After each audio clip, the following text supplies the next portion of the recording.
Good morning, children. നമുക്ക് class തുടങ്ങാൻ തോന്നുന്നു. കുറച്ച് പേര് ജോയിൻ ചെയ്യാനുണ്ട്. ബാക്കിയുള്ളവർ വരട്ടെ. 8 മണി കഴിഞ്ഞു. അപ്പോൾ നമ്മൾ കഴിഞ്ഞ ക്ലാസ്സിൽ പഠിച്ച ആ നോട്ടിൻ്റെ ബാക്കി ലാസ്റ്റ് കുറച്ച് നമ്മൾ തീരാനുണ്ടായിരുന്നു. നിങ്ങൾ ആ നോട്ട് എടുക്കുക. കഴിഞ്ഞ ക്ലാസ്സിൽ നമ്മളെടുത്ത ഫസ്റ്റ് ആനിമൽ കിങ്ഡത്തിൻ്റെ ലാസ്റ്റ് പാർട്ട്, ആ നോട്ടിൻ്റെ ലാസ്റ്റ് പാർട്ടിൽ നമ്മളെ ക്ലാസിഫിക്കേഷൻ ഒരു ചാർട്ട് പഠിക്കാറുണ്ടായിരുന്നു. അത് പഠിച്ചിട്ട് നമുക്ക് അടുത്ത ഭാഗത്തിലേക്ക് പോവാം. അപ്പോൾ ആദ്യം നമ്മൾ കഴിഞ്ഞ ക്ലാസ്സിൽ നമ്മൾ പറഞ്ഞായിരുന്നു എന്താണ് ദ ബേസിസ് ഓഫ് ക്ലാസിഫിക്കേഷൻ, അല്ലേ? എന്തൊക്കെയാണ് നമ്മൾ ക്ലാസിഫിക്കേഷൻ്റെ ബേസിസ് എന്ന് കഴിഞ്ഞ ക്ലാസ്സിൽ പഠിച്ചായിരുന്നു. അത് നിങ്ങൾ ഓർമ്മയുണ്ടാവുമെന്ന് കരുതുന്നു. എന്തൊക്കെയാണ് ദ ബേസിസ് ഓഫ് ക്ലാസിഫിക്കേഷൻ? നമ്മൾ ആ ക്ലാസിഫിക്കേഷൻ എന്ന് പറയുന്നത്, അതിൻ്റെ ബേസിസ് എന്ന് പറയുന്നത് എന്തൊക്കെയാണ് എന്ന് ആൽബിയ എന്ന് പറഞ്ഞേ. എന്താണ് ബേസിസ് ഓഫ് ക്ലാസിഫിക്കേഷൻ? ഏതൊക്കെയാണ് നമ്മൾ ബേസിസ്? പറഞ്ഞോളൂ. Level of organisation, history, germ layer, സീലോ, നോട്ടോകോഡ്, സെഗ്മെന്റേഷൻ. Okay, good. ഇത്രയും നമ്മൾ ഈ ബേസിസ് ഓഫ് ക്ലാസിഫിക്കേഷൻ എന്ന് പറഞ്ഞ ഇത്രയും കാര്യങ്ങളാണ് നമ്മൾ ബേസിസ് ഓഫ് ക്ലാസിഫിക്കേഷൻ്റെ അടുത്ത്, അല്ലേ? ആദ്യം നമ്മൾ അതിൻ്റെ ലെവൽ ഓഫ് ഓർഗനൈസേഷൻ എടുക്കുന്നു. പിന്നീട് അതിൻ്റെ സിമെട്രി, അതുപോലെ അവയുടെ ജെം ലെയേഴ്സ്, എത്ര ജെം ലെയർ ഉള്ളത് നോക്കുന്നു. സീലോം അല്ലെങ്കിൽ ബോഡി ക്യാവിറ്റി പരിശോധിക്കുന്നു. അതുപോലെ സെഗ്മെന്റേഷൻ ഉള്ള ജീവിയാണോ അല്ലയോ എന്ന് നോക്കുന്നു. നോട്ടോകോഡ് ഉള്ളതാണോ അല്ലയോ എന്ന് നോക്കുന്നു. ഇങ്ങനെയൊക്കെയാണ് നമ്മൾ ജീവികളെ ക്ലാസിഫൈ ചെയ്യുന്നതാണ് പറഞ്ഞത്. ഇങ്ങനെ 6-7 തരത്തിലുള്ള ക്ലാസിഫിക്കേഷൻ്റെ ഏകകൾ നമ്മൾ പറഞ്ഞു. ഇത് മാത്രമല്ല, വേറെയും ഉണ്ട്. നമ്മളിപ്പോൾ ഇത്രയും പഠിക്കുന്നുള്ളൂ എന്നേ ഉള്ളൂ. അപ്പോൾ അതിൻ്റെ ബേസിലാണ് നമ്മൾ ആ ചാർട്ട് കൊടുത്തിരിക്കുന്നത്. അപ്പോൾ ആ ചാർട്ട് നിങ്ങൾ നോക്കുക. എങ്ങനെയാണ് ആനിമേലിയ എന്ന് പറയുന്ന വലിയൊരു കിങ്ഡത്തിന് പല ഗ്രൂപ്പുകളായി തിരിഞ്ഞിരിക്കുന്നത്, എന്തൊക്കെയാണ് അതിൽ ഓരോ ഗ്രൂപ്പിലും വരുന്നതെന്ന് നമുക്ക് ആ ചാർട്ടിലൂടെ കാണാം. അപ്പം ആനിമേലിയ നമ്മൾ നേരത്തെ ഞാൻ സൂചിപ്പിച്ചായിരുന്നു, നമ്മളിവിടെ മൾട്ടി സെല്ലുലർ ആനിമൽസിനെ മാത്രമേ കിങ്ഡം ആനിമലി പരിഗണിക്കുന്നുള്ളൂ. അപ്പോൾ ആനിമൽസ് എന്ന് പറയുന്ന ഗ്രൂപ്പിൽ ചിലപ്പോൾ മറ്റു ചില ജീവികളും ഉണ്ടാവാം. അതൊക്കെ നമ്മളിപ്പം ഈ ആനിമൽ കിങ്ഡത്തിൽ ഉൾപ്പെടുത്തിയിട്ടില്ല. മൾട്ടി സെല്ലുലർ ആനിമൽസിനെ കുറിച്ച് മാത്രമാണ് നമ്മളിവിടെ സംസാരിക്കുന്നത്. അപ്പോൾ ആനിമലിയ എന്ന് പറയുന്ന മൾട്ടി സെല്ലുലാർ കിങ്ഡത്തിനെ നമ്മൾ ലെവൽ ഓഫ് ഓർഗനൈസേഷൻ നമ്മൾ പറഞ്ഞു. ഏതൊക്കെയാണ്? നമ്മൾ സെല്ലുലാർ ലെവലുണ്ട്, അല്ലേ? പിന്നെ ഓർഗൻ ലെവൽ, ടിഷ്യൂ ലെവലുണ്ട്, ഓർഗൻ ലെവലുണ്ട്, ഓർഗൻ സിസ്റ്റം ലെവലുണ്ട്. അപ്പോൾ നമ്മൾ ആ ചാർട്ടിൽ നോക്കിയാൽ കാണാം ലെവൽ ഓഫ് ഓർഗനൈസേഷൻ എന്ന് പറയുന്നതാണ് രണ്ടാമത് കൊടുത്തിരിക്കുന്നത്. ആ level of organisation cellular level എന്ന് പറയുന്ന ഒന്നാമത്തെ. സെല്ലുലാർ ലെവൽ എന്ന് പറഞ്ഞാൽ ഏറ്റവും ലോവസ്റ്റ് എന്ന് പറയുന്നത്. അതിനകത്ത് നമ്മൾ നേരത്തെ എക്സാമ്പിൾ പറഞ്ഞാൽ അതിൻ്റെ വലത്തോട്ട് ഒരു ആരോ മാർക്ക് കൊടുത്തിട്ടുണ്ട്. അത് നോക്കിയറിയാം. ആ ഫൈലത്തിനെയാണ് നമ്മൾ പോറിഫറ എന്ന് പറയുന്നത്. അതായത് സെല്ലുലാർ ലെവലിൽ ഒരു ഫൈലം മാത്രമേ ഉള്ളൂ. അതാണ് ഏതാണ്? പോറിഫറ എന്ന് പറയുന്ന ഫൈലമാണ്. അതാണ് ഒന്നാമത് വരുന്നത്, സെല്ലുലാർ ലെവൽ പോറിഫറ. ഇനി മറ്റേ നമ്മളെ ടിഷ്യൂ, ഓർഗൻ സിസ്റ്റം എന്നിവ നമുക്ക് അതിനെ വേർതിരിച്ച് ഓരോന്നിനായി പറയാൻ പറ്റാത്തതുകൊണ്ടാണ് അത് ഒന്നിച്ചു കൊടുത്തിരുന്നത്, ടിഷ്യൂ, ഓർഗൻ സിസ്റ്റം. അപ്പോൾ അത് ആണ് രണ്ടാമത്തെ നമ്മൾ ഒന്നിച്ചെടുത്തു, ടിഷ്യൂ, ഓർഗൻ സിസ്റ്റം. ഇത് നമ്മൾ പഠിച്ച ഓർഗൻ ടിഷ്യൂ ലെവൽ വരുന്നത് ഏതൊക്കെയാണ്? നമ്മൾ അന്ന് എക്സാമ്പിൾ പറഞ്ഞായിരുന്നു, സിലിൻഡ്രേറ്റയും ടീനോഫോറയും ഒക്കെ ടിഷ്യൂ ലെവലാണ്. പക്ഷേ അത് നമ്മൾ ഒന്നിച്ചെടുക്കാനുള്ള കാരണം അതിന് മറ്റു ചില പരിഗണന കൂടി കൊടുക്കുന്നുണ്ട്. നമ്മൾ സിമെട്രി കൂടി എടുക്കുന്നുകൊണ്ടാണ്. അപ്പം മൂന്നാമത്തേതായിട്ട് നമ്മൾ പറഞ്ഞിരിക്കുന്നത്, രണ്ടാമത്തേതായിട്ട് നമ്മളിവിടെ പറഞ്ഞിരിക്കുന്നത് സിമെട്രിയാണ്, അല്ലേ? 2 തരം സിമെട്രിയാണ് നമ്മൾ പഠിച്ചത്. ഏതൊക്കെയാണ്? റേഡിയൽ സിമെട്രി ഉണ്ട്, ബൈലാറ്ററൽ സിമെട്രി ഉണ്ട്. അപ്പോൾ ഈ ടിഷ്യൂ, ഓർഗൻ സിസ്റ്റം വരുന്ന ലെവൽ വരുന്ന ജീവികളിൽ റേഡിയൽ സിമെട്രി വരുന്ന 2 ഫൈലമാണ്. ഒന്ന് സിലിൻഡ്രേറ്റ അല്ലെങ്കിൽ നിഡേറിയ, മറ്റൊന്ന് ടീനോഫോറ. 2 ഫൈലമാണ് ഇവിടെ റേഡിയൽ സിമെട്രി കാണിക്കുന്നത്. അപ്പോൾ നമ്മൾ എക്സാമ്പിൾ പറഞ്ഞപ്പോൾ ഒരു ഫൈലം കൂടെ പറഞ്ഞായിരിക്കും. നിങ്ങൾ ഓർത്ത് നോക്കൂ, നമ്മൾ 3 ഫൈലം പറഞ്ഞായിരുന്നു റേഡിയൽ സിമെട്രി ഉള്ളത്. ഇവിടെ നമ്മൾ 2 ഇപ്പോൾ പറഞ്ഞിട്ടുള്ളൂ. ഒന്ന് സിലിൻഡ്രേറ്റ അല്ലെങ്കിൽ നിഡേറിയ, മറ്റൊന്ന് ടീനോഫോറ. മറ്റേ ഫൈലം ഏതാണെന്ന് ഓർമ്മയുണ്ടോ? നമ്മൾ പറഞ്ഞത് എക്കനോഡെർമറ്റ എന്ന് പറയുന്ന സ്റ്റാർ ഫിഷ് ഒക്കെ വരുന്ന ഫൈലമാണ് എക്കനോഡെർമറ്റ. ആ ഫൈലവും യഥാർത്ഥത്തിൽ റേഡിയൽ സിമെട്രിയാണ്. പക്ഷേ അതിൻ്റെ പ്രത്യേകതയുണ്ട്, അത് ഞാൻ പിന്നീട് പറയാം.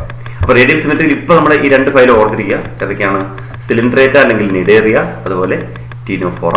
ഈ 2 ഫൈലവും റേഡിയൽ സിമെട്രിയാണ്. ഇനി ബൈലാറ്ററൽ സിമെട്രിയാണ് അടുത്തത്. ഈ ബൈലാറ്ററൽ സിമെട്രി എന്ന് പറയും, പക്ഷേ പ്രത്യേകത എന്താണ്? ബൈലാറ്ററൽ സിമെട്രിയിൽ നമ്മൾ അടുത്ത ഒരു സൂചനയും കൂടെ എടുക്കുന്നു. ഏതാണ്? ബോഡി ക്യാവിറ്റി ഓർ സീലോ. എത്ര തരം സീലോ ഉണ്ട് നമ്മൾ പഠിച്ചു. സീലോ എന്ന് പറയുന്നത് 3 തരത്തിലാണ്, അല്ലേ? സീലോം ഇല്ലാത്ത ജീവികളെ നമ്മൾ സീലോമേറ്റ് എന്ന് പറയും. ഫോൾസ് സീലോം ആണെങ്കിൽ അതിനെ സീഡോ സീലോമേറ്റ് എന്ന് പറയും. ട്രൂ സീലോം ആണെങ്കിൽ സീലോമേറ്റ് എന്നും പറയും. അപ്പം നമ്മൾ അതനുസരിച്ചാണ്. Without body cavity or coelom, അതാണ് സീലോമേറ്റ്സ്. അടുത്തത് വിത്ത് ഫോൾസ് സീലോം അല്ലെങ്കിൽ സീഡോ സീലോമേറ്റ്, വിത്ത് ട്രൂ സീലോം അല്ലെങ്കിൽ സീലോമേറ്റ്സ്. ഇങ്ങനെ 3 ഗ്രൂപ്പ്. അപ്പോൾ ആ ഓരോ ഗ്രൂപ്പിലും വരുന്ന ജീവികൾ ഏതൊക്കെയാണെന്നാണ് നമ്മൾ നോക്കുന്നത്. അപ്പോൾ ബൈലാറ്ററൽ സിമെട്രിയിൽ വരുന്നതും വിത്തൗട്ട് ബോഡിക്ക് അല്ലെങ്കിൽ എ സീലോമേറ്റ് ആയിട്ടുള്ള ഒരു ഫൈലമാണുള്ളത് പ്ലാറ്റിഹെൽമിന്തസ്. അപ്പൊ പ്ലാറ്റിഹെൽമിന്തസ് എന്ന് പറയുന്നത് എ സീലോമേറ്റിന് എക്സാമ്പിൾ ആയിട്ട് നമ്മൾ നേരത്തെ പഠിച്ചതാണ്. രണ്ടാമത്തെ സീഡോ സീലോമേറ്റ് അല്ലെങ്കിൽ ഫോൾ സീലോ ഉള്ള ജീവികളാണ് ആസ്റ്റൽമിന്തസ് അല്ലെങ്കിൽ റൗണ്ട് വേംസ് എന്ന് പറയുന്നത്. അതാണ് രണ്ടാമത് വരുന്നത്, ഫോൾ സീലോം ഉള്ളത് ആസ്റ്റൽമിന്തസ്. ബാക്കിയുള്ള ഫൈലമാണ് ട്രൂ സീലോം ഉള്ള സീലോമേറ്റ്സ്. ഏതൊക്കെയാണ്? അനലിഡ, അവിടെ നിങ്ങൾ നോക്കി അറിയാം, ആർത്രോപോഡ, മൊളസ്ക, എക്കനോഡെർമേറ്റ, ഹെമികോഡേറ്റ, കോർഡേറ്റ. ഇത്രയും ഫൈലവും ട്രൂ സീലോം അല്ലെങ്കിൽ സീലോമേറ്റ്സ് ആണ്. അപ്പൊ നമ്മൾ നേരത്തെ പറഞ്ഞ ആ എക്സാമ്പിളായിട്ട് നമ്മൾ പറഞ്ഞ കാര്യങ്ങൾ ഒന്നുകൂടി ഇവിടെ ഒരു ചാർട്ട് രൂപത്തിൽ അവതരിപ്പിക്കുന്ന എല്ലാ ഫൈലത്തിനും ഒന്ന് ക്രമീകരിച്ച് എഴുതാൻ വേണ്ടിയാണ് ഇങ്ങനെ ചെയ്യുന്നത്. അപ്പോൾ annelida, Arthropoda, Mollusca, Echinodermata, Hemichordata, Chordata എന്നീ 6 ഫൈലമാണ് സീലോമേറ്റ് ആയിട്ട് അറിയപ്പെടുന്നത്. അപ്പൊ ഇങ്ങനെ ആകെ ഈ 11 ഫൈലമാണ് നമുക്ക് പഠിക്കാനുള്ളത്. അപ്പൊ അതിന് താഴെ ഒരു നോട്ട് എഴുതിക്കുന്നത് കാണാം. എന്താണ്? Echinodermata adults radial symmetrical but larvae bilateral symmetrical. അപ്പൊ നമ്മൾ നേരത്തെ ഞാൻ പറഞ്ഞു റേഡിയൽ സിമെട്രി എന്നുള്ളതിന് എക്സാമ്പിൾ ആയിട്ട് സിലിൻഡ്രേറ്റയും ടീനോഫോറയും മാത്രമേ എഴുതിയുള്ളൂ. എക്കനോഡെർമേറ്റ എഴുതിയില്ല എന്ന് പറഞ്ഞതിന്റെ കാരണം അതാണ്. എക്കനോഡെർമേറ്റയിലെ അഡൽട്സ് എല്ലാം റേഡിയൽ സിമെട്രിക് ആണെങ്കിലും അതിന്റെ ലാർവ ബൈലാറ്ററൽ സിമെട്രിക്കലാണ്. ഈ സ്റ്റാർഫിഷിന്റെ ഒക്കെ ലാർവയുടെ പ്രത്യേകതയാണ്. അതിന്റെ ലാർവ എന്ന് പറഞ്ഞാൽ കുഞ്ഞുങ്ങൾ, ആ ലാർവ എന്ന് പറയുന്ന അവയുടെ കുഞ്ഞുങ്ങളെല്ലാം ബൈലാറ്ററൽ സിമെട്രിക്കൽ. അത് ഈ ഒരു ഫൈലത്തിന് മാത്രമുള്ളത്. അപ്പൊ നമുക്കത് എക്സാമിനേഷൻ ഒരു ക്വസ്റ്റ്യൻ കൂടിയാണ്. പിന്നെ എക്കനോഡെർമേറ്റ ക്യാരക്ടർ പഠിക്കും, എങ്കിലും നിങ്ങൾ ഓർത്തിരിക്കുക, അഡൽട്സ് റേഡിയൽ സിമെട്രിക്കലും ലാർവെ ബൈലാറ്ററൽ സിമെട്രിക്കലും ആയിട്ടുള്ള ഒരു ഫൈലമാണ് എക്കനോഡെർമേറ്റ എന്ന് പറയുന്നത്. അപ്പൊ ഇതാണ് നമ്മൾ അതിനകത്ത് നിന്ന് ഈ ക്ലാസിഫിക്കേഷൻ ഇത് നമ്മൾ പഠിച്ചു വെക്കേണ്ടതാണ്. കാരണം ഇത് നമുക്ക് ആ നേരത്തെ പറഞ്ഞ കാര്യങ്ങൾ തന്നെയാണ്, അതൊന്നുകൂടി ക്രോഡീകരിച്ച് പഠിക്കുന്നതേ ഉള്ളൂ. അപ്പൊ ഇത്രയും ആ ക്ലാസിഫിക്കേഷൻ എന്ന് പറയുന്ന ചാർട്ട് നിങ്ങൾ അങ്ങനെ പഠിച്ചു വയ്ക്കാം. അപ്പൊ അതിന്റെ അർത്ഥത്തിൽ അതിന്റെ താഴെ എഴുതിയിട്ടുണ്ടല്ലോ, the animals are classified into different way. അതായത് 35-36 ഫൈലങ്ങളുണ്ട്. പക്ഷെ നമ്മളിവിടെ 11 ഫൈലം ആർ മേജർ ഫൈലം. നമ്മൾ അത് മാത്രമേ മേജർ ഫൈലമായിട്ടുള്ള 11 എണ്ണമാണ് നമ്മളിവിടെ പഠിക്കുന്നത്. യഥാർത്ഥത്തിൽ 10-35 ഫൈലംസ് പഠിക്കാനുണ്ട്. നിങ്ങൾ ഉയർന്ന ക്ലാസ്സിൽ ഇനി BSc സുവോളജി ഒക്കെ എടുത്ത് പഠിക്കുകയാണെങ്കിലോ അല്ലെങ്കിൽ സുവോളജി തുടർന്ന് പഠിക്കുകയാണെങ്കിലോ എല്ലാ ഫൈലത്തിന്റെ പേരും നമുക്ക് ആ സമയത്ത് പഠിക്കേണ്ടതായിട്ട് വരും. ഇപ്പൊ നമ്മൾ സ്കൂൾ ലെവലിലായതുകൊണ്ട് നമുക്ക് ഈ 11 ഫൈലം മാത്രമേ പഠിക്കാനുള്ളൂ. അപ്പൊ അത് ഏതൊക്കെയാണെന്ന് ഒന്നുകൂടി പറഞ്ഞിട്ടുണ്ട്. ഫൈലം പോറിഫെറ, ഫൈലം നിഡേറിയ അല്ലെങ്കിൽ സിമിലർ നമുക്കറിയാം, ടീനോഫോറ, അതുപോലെ തന്നെ Platyhelminthes, Aschelminthes, Annelida, Arthropoda, Mollusca, Echinodermata, Hemichordata, കോഡേറ്റ എന്നിങ്ങനെ 11 ഫൈലമാണ് നമുക്ക് പഠിക്കാനുള്ളത്. ഈ 11 ഫൈലത്തിന്റെയും പേരുകൾ നമുക്ക് അറിയണം. അതിൽ ഓരോന്നിന്റെയും ക്യാരക്ടേഴ്സ്, എക്സാമ്പിൾ, ഇതാണ് നമ്മൾ ഇനി പഠിക്കാൻ പോകുന്നത്. അപ്പൊ ഈ ഫൈലത്തിന്റെ പ്രാധാന്യം എന്ന് പറയുന്നത് പരീക്ഷയ്ക്ക് നമുക്ക് ഇപ്പൊ കുറച്ചു പേരൊക്കെ ചില സംശയങ്ങളോട് ചോദിച്ചു. അതായത് ഏറ്റവും പ്രധാനമായിട്ടുള്ള സംശയം ചിത്രങ്ങൾ, നോട്ട്സിലുള്ള ചിത്രങ്ങൾ വരയ്ക്കണോ എന്നാണ്.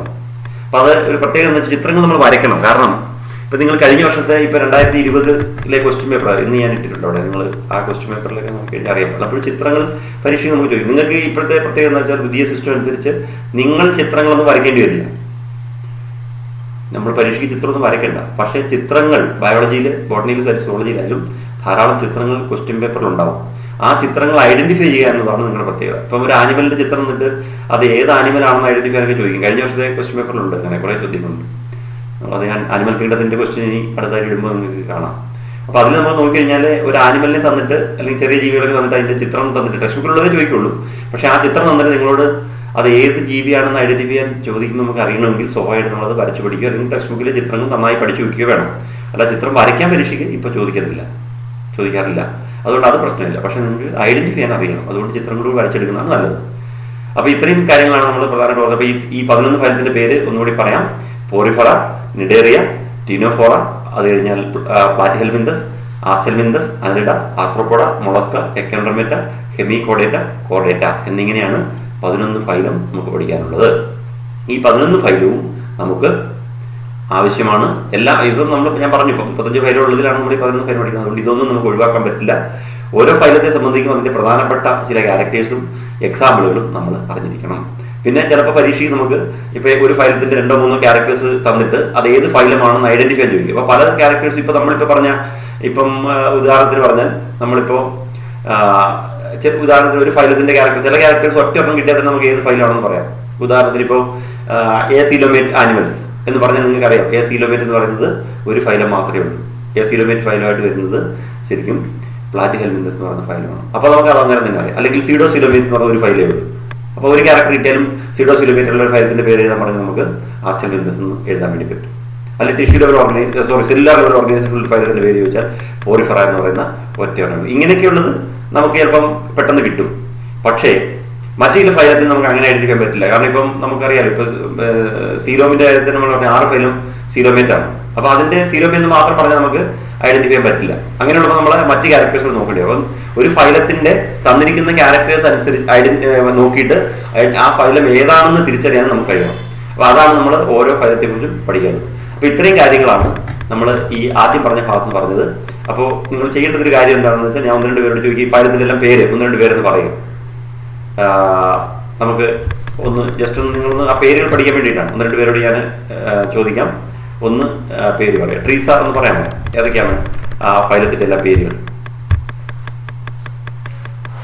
Treesa. Phylum Porifera, phylum Cnidaria, phylum Ctenophora, phylum Platyhelminthes, phylum Aschelminthes, phylum Annelida, phylum Arthropoda, phylum Molluscs, phylum Hemichordata, phylum Echinodermata, phylum Chordata. Good. അപ്പൊ ഈ 11 ഫൈലത്തിന്റെ പേര് ഇതേപോലെ നമ്മൾ പഠിച്ചു വെക്കാം. ഇനി വേറൊരാൾ പറഞ്ഞേ, സഞ്ജയ് എന്ന് പറഞ്ഞേ. സഞ്ജയ്, ഫൈലത്തിന്റെ എല്ലാം പേരെന്ന് പറഞ്ഞു.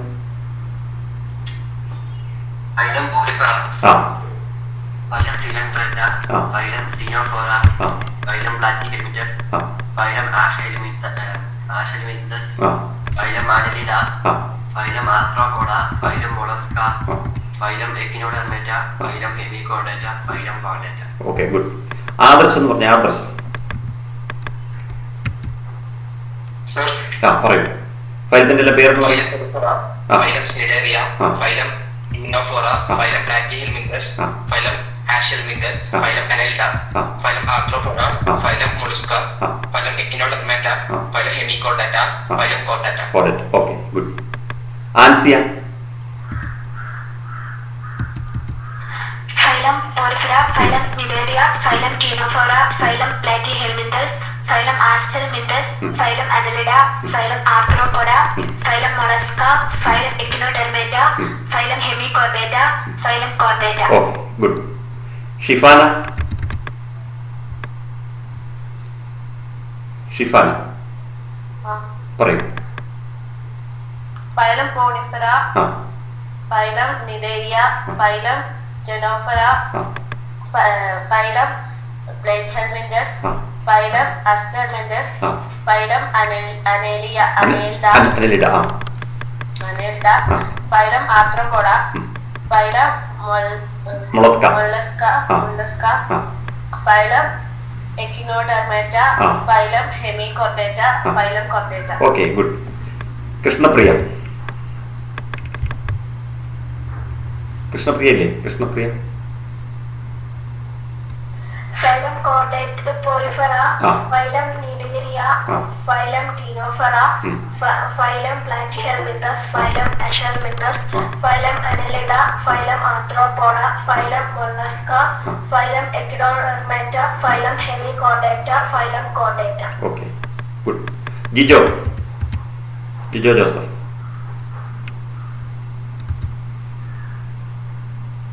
ജിജോ ജോസഫ്.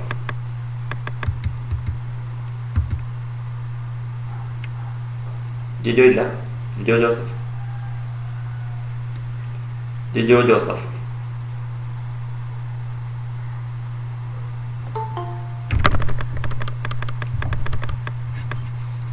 ഓക്കെ, ദീപക്.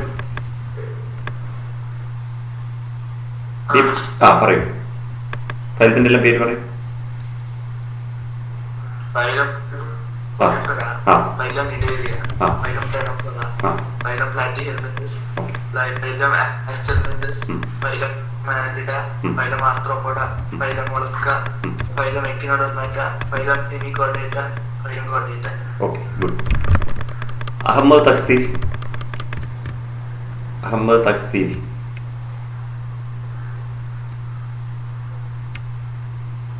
അഹമ്മദ് തക്സീലില്ലേ? തഹസീൽ ഇല്ല. Amna Ifrath. Amna Ifrath. Phylum Porifera, phylum Cnidaria, phylum Ctenophora, phylum Platyhelminthes, phylum Aschelminthes, phylum Annelida, phylum Arthropoda, phylum Mollusca, phylum Echinodermata, phylum Hemichordata, phylum Chordata. Okay, good. Sarika. Phylum Porifera, Phylum Nidaria, Phylum Ctenophora, Phylum Platyhelminthes, Phylum Aschelminthes, Phylum Annelida, Phylum Arthropoda, Phylum Mollusca, Phylum Echinodermata, Phylum Hemichordata, Phylum Chordata. Okay, good. Jerin.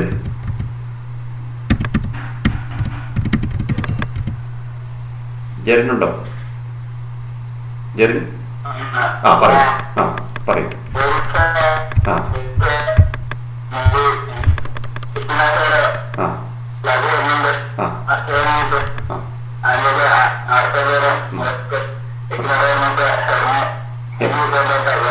Okay, good.